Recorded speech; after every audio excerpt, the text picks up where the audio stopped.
আসসালামু আলাইকুম বন্ধুরা, সবাই কেমন আছেন? আশা করি ভালো আছেন।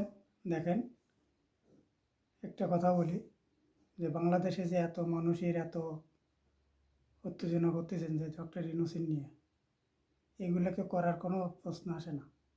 যতই আপনারা লাফালাফি করেন না কেন, 2 বছরের আগে কিন্তু সে নামতো না, কারণ সে কিন্তু ইচ্ছা করে যেই বসি নেয়, তারে কিন্তু বসানো হয়েছে। এই জন্যই সে সে গেছে, কিন্তু নয়তো কিন্তু সে ওইখানে যাইতো না, কারণ তার যে একটা সম্মান আছে ওয়ার্ল্ড বিশ্বে, সেই সম্মানটা কিন্তু সে লঙ্ঘন করতো না। তো যাই হোক, লাফালাফি কাঁপাকাঁপি করে কোনো ফায়দা নেই। ঠিক আছে, সবাই সবার মতন চলে, ওনারা উৎসাহ দেন যাতে আরও সামনে কিছু ভালো কিছু করিয়ে যেতে পারে 2 বছরে।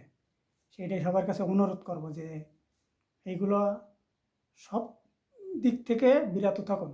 কিছু কিছু লোক আছে উল্টোপাল্টা কথাবার্তা বলে, এগুলো বললে কোনো লাভ নেই, কারণ এইগুলা সে কিছু মনে করে না। তার এটা কাজ, সে প্রধানমন্ত্রীতে না থাকলেও তার করার কিছু আছে? কিচ্ছু, তার কোনো লাভ নেই। কী লাভ তার? এর থেকে ও আরও সম্মান আছে অন্য জায়গায়। অল বিশ্বের ভিতরে সে একজন 7 জনের ভিতরে একজন মানুষ, সে একজন ডক্টর ইউনূস। ঠিক আছে, সবার কাছে অনুরোধ করব, কেউ বিভ্রান্ত করবেন না, যাতে ভালোভাবে সবাই চলাফেরা করতে পারে। সেই জন্য সবাই সহযোগিতা করেন, যাতে দেশটা ভালোভাবে চলতে পারে।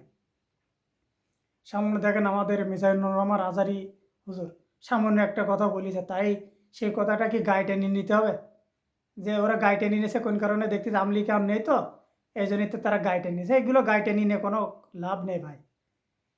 যে নির্বাচন হলেই যে পাশ করবে, তার আগের তো আল্লাহ লিখিয়ে দিয়েছে যে এটি পাশ করবে, যদি সঠিক নির্বাচন হয়। যদি সঠিক নির্বাচন হয় তাহলে মনে করেন কিরা পাশ করবে, এটা আল্লাহ লিখিয়ে দিয়েছে। তুমি আমি লাফালাফি করি, মারামারি করি, কাটাকাটি করি, কিচ্ছু কোনো লাভ হবে না।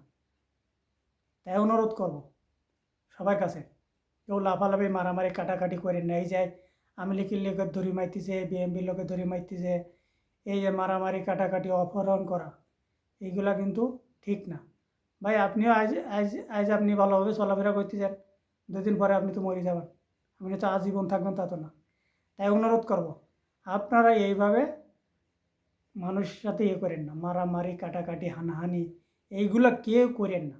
আপনাদের কাছে আমরা অনুরোধ করব, এই যে আমরা প্রবাসী, দেখেন ঢাকায় এয়ারপোর্টে আমাদের এক প্রবাসীর বিনা কারণে তাদের মারছে। 2টো মোবাইল নিয়ে যাবে না, সব দেশের থেকে নিয়ে যাইতে পারে, কিন্তু আমরা বাংলাদেশে যেই নামলি সেখানে যে আমরা সব হয়রানি হই। আমরা একজন প্রবাসী, কেন আমরা হয়রানি হব? কেন আমার প্রবাসী একজন ভাই হয়রানির শিকার হবে, মারধরের শিকার হবে? তার ফ্যামিলির সামনে তাকে মারধর করা হয়েছে। আমি বলবো এইসব যারা এইসব দুর্নীতিতে যারা জড়িত আছে তাদেরকে সবাইকে একদম মানে তাদেরকে বরখাস্ত করে দেওয়া হোক। তাদের জীবনের জন্য আর কোনো চাকরিতে যে বাংলাদেশের ভিতরে কোনো চাকরিতে তাদের আর না রাখে। আমি এটা অনুরোধ করবো সবার কাছে, যত প্রবাসী সবার কাছে অনুরোধ করবো আমার ভিডিওটা শেয়ার করবেন সবাই, যাতে সব যার কাছে পৌঁছে যায়। আমরা সব প্রবাসীরা একই রেমিডেন্স আমরা পাঠাইনি বন্ধ করি, দেখবেন আবার বাংলাদেশের সব ওই বাংলাদেশ সব লোক সব সোজা হয়ে যাইব, দেখবেন সব সোজা হয়ে যাইব। এই জন্যই সবার কাছে অনুরোধ করব যে আমাদের প্রবাসীর সাথে যে কাজগুলো করতে, যে কত চট্টগ্রামে একটা লোকের বেটার 2টো মোবাইলের জন্য একটা মোবাইলে 25,000 টাকা করে জরিমানা, দেশে 2টি মোবাইলে 50,000 টাকা। একটা মোবাইলের দাম 25,000 টাকা। যে এই যে জরিমানাগুলো করতেছে, একটা মোবাইলের দাম 25,000 টাকা, এগুলো জরিমানা করতেছে, এগুলো কি ঠিক?